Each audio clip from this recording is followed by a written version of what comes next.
Sometimes the work we do in the community is very much like working in an emergency room, in the sense that you're out there doing stuff, and sometimes people make it and sometimes they don't. Sometimes people get to the next step and sometimes they don't. And someone in the church came by this week to the office, and they were talking about the mom and the two kids we were helping. And they said, I have a group of people that would like to support that work. I said, oh, well, let's call the city person, Jessica, and see what she says. So I said, Jessica, we have someone here who would like to help. And she goes, oh, her phone got turned off. We can't find her. So she's around somewhere. Maybe we'll pick that up again. Maybe we won't. And it doesn't mean that what we did didn't matter. We didn't get as far as we wanted. But for the time we helped and what we could do, it made a difference. But you just see how many impediments there are to success.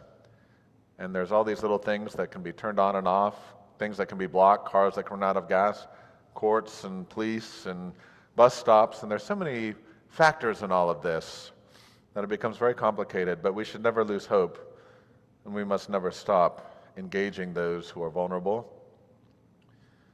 And then I got a text from the same person the next day. And they said, what are you doing right now? And I said, well, probably helping you if you're texting me. They don't just text going, what are you doing right now? Where are you at? So she said, well, I'm actually over at the Starbucks on Seacliff, and this lady's run out of gas, and they're going to tow her car. She's living in her car.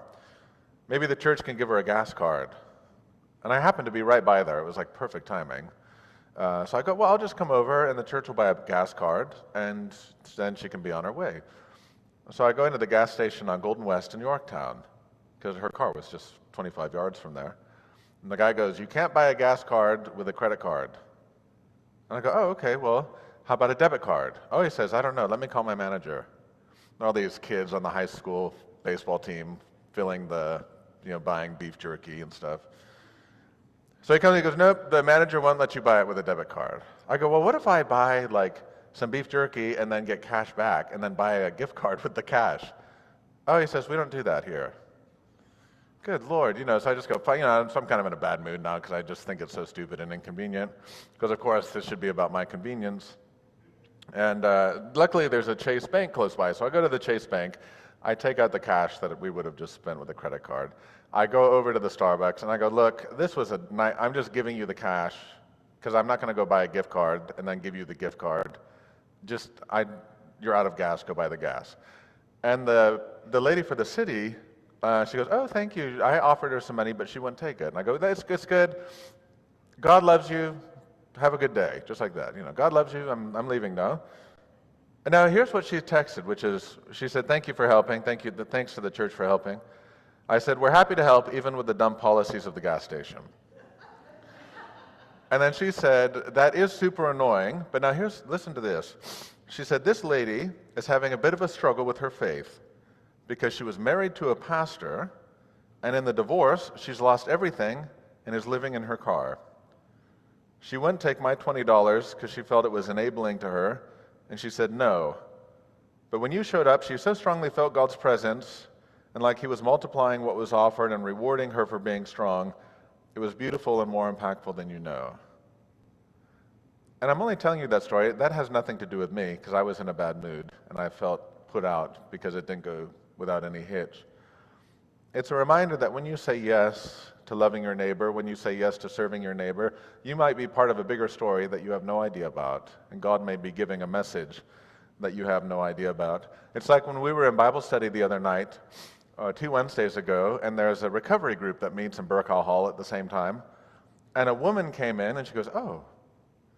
She said, this doesn't, because it's an all-women's group, and obviously, she's like, oh. She said, where's the group? And I go, oh, they're in the hall, across the hall. And she went, and then she came back, and she goes, I think I want to go to this church, she said. I feel the Spirit of Jesus here. And then she just stood and sort of stared a little bit. So it's a reminder that the spiritual character of our congregation and the spiritual character of your life, your prayers, your service, your study, your generosity, that all creates a culture, an atmosphere. And it's not just an atmosphere in the mind, like, do you agree with the Lutherans? That's what Paul was saying to the Corinthians this morning about Apollos and Paul. It's not about that. It's about the one who does the growing. It's about Jesus and the Spirit of Jesus. And His Spirit and His way of life is the thing that creates our culture and our gift back to the community, and you're part of that. So each one of us has a part in that, is part of what I'm trying to say. Now, Moses makes it very difficult for the people. Of course, Jesus makes it even harder. But Moses makes it very difficult for the people in the youth of their lives. They are sitting with God, and God says, look, here's the thing, here's how it works. There's two pathways, one is to life and one is to death. To be in relationship with me is life. To choose idols and to basically let your heart wander around and attach itself to other things, that will be your death. You can't live that way. You can't have a society and a flourishing prosperity that way. So pick which way you're going to go. And of course, the tragedy of that story is we already know the way they're going to go. The whole book of Deuteronomy is God is giving the law to the second generation of people who didn't worship the golden calf, who are going to enter the land. The first generation failed miserably. They chose death. And every generation after them is going to choose death in some way or fashion.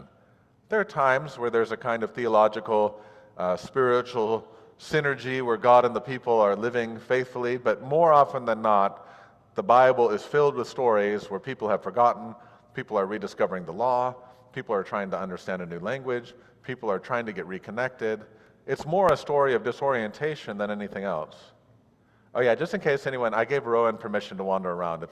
No, you can let him wander wherever you want. There's nothing harder than being a parent of a toddler, and because they're like, a toddler doesn't want to listen to the sermon. Probably some of you don't want to listen to the sermon. If some of you need to get up and wander around, you can also get up and wander around. But we need to have an active space that way, So there's the difficulty that when God sets up the choice, it's not really a choice to the degree that we're going to choose life or that we have within us the fidelity possible. There may be moments where we shine, but more often than not, we are struggling with and dealing with and touching on the problem of death. And what is our experience of death? And not just our biological dying, but the dying of other things as well. And that's where these texts start to touch us in sort of sensitive places. Like, I've been listening to folk music like the last week. I'm not really big into folk music. But my mother's been sick, and the one time that she did karaoke with us, she sang Peter, Paul, and Mary. And If I Had a Hammer. So I've been listening to Peter, Paul, and Mary, and of course then I go too deep into it because I'm like really listening to them. But part of it is I'm trying to work through my own sadness with my mother being ill and not knowing if this illness is leading to her death. And so part of it is this listening to music is remembering when she was young. Remember her potential, her joy, her youthfulness. When I go to her apartment, there's a picture of her when she was young, and I love it. It's a beautiful picture of youth. And this isn't unique to me. You all have gone through this too.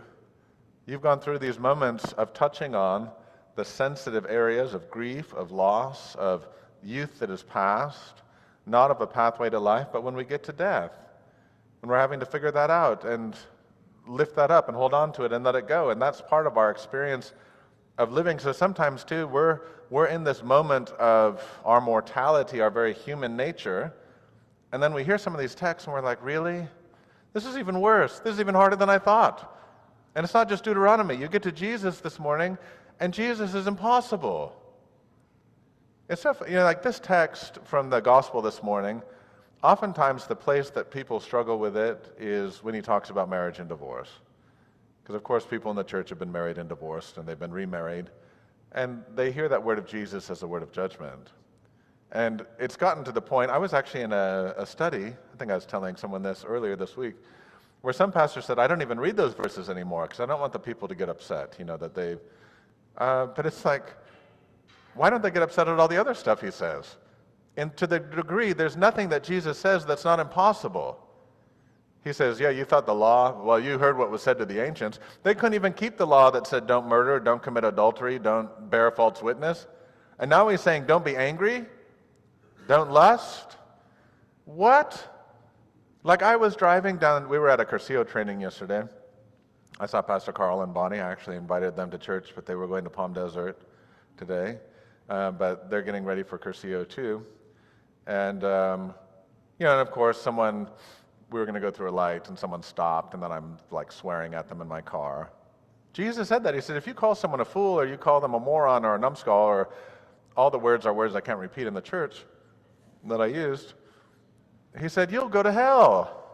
I mean, he literally says, but these are very rarely are we bothered by that. We're like, well, he didn't really mean that, But then when he touches on marriage and divorce, it seems to touch an intimate pain, which is very much that similar pain that I was feeling when I talked about my mother, which is just the feeling of the fragility of life. And touching on a pain that says even something that is dear to us. Very few people get married hoping to get divorced. Very few people get married hoping that their life becomes a living hell fighting with each other. I knew a guy who had been at the Battle of the Bulge. He had joined the American Army in World War II. He was in my last parish. And he joined the Army to get away from his stepfather because he had an abusive stepfather. And his mother said, I'm not going to let you go. He said, if you don't let me go, I'll go to Canada and I'll fight for them. So do you want me to fight for the Canadians or the Americans? She goes, well, I'll sign off. So he was very young, and he fought, and he went all the way to the Battle of the Bulge. And he was from Texas. He was very Texan. And one time I was at his house, and he goes, Pastor, because he talked almost like a cartoon character, but he said, Pastor, for most of us, World War II ended in 1945. But I married a German, and World War II didn't end for me till 1967 when we got divorced. But he didn't want that. But, he said the difficulty, we're not asking for that. But it's what Jesus is showing us, that even those things that we hold closest to us, those things that we love the most, they can go bad too. When we're in one moment of gladness, then a moment of anger. And part of what Jesus is saying, oftentimes preachers say this, is tend to the spiritual things at the beginning and not at the end. So don't live in a kind of denial. Tend to what you're looking at, tend to where your heart is going. But even that isn't advice to say, now this is the way you're going to make Jesus happy in this text. What Jesus is saying is the life of prosperity and fidelity is impossible for us. We have chosen our way, and our way is death. And that is very clear by the cross. If you think that at the crucifixion of Jesus, you were going to be one of the good people, you are deluding yourself. You also would be crying, crucify him, or you also would be running away like a disciple. We all would. Because when it really comes down to it, and when we face the true consequences of our choices, our violence, and our death, God ends up on a cross. God ends up murdered. An innocent man is murdered.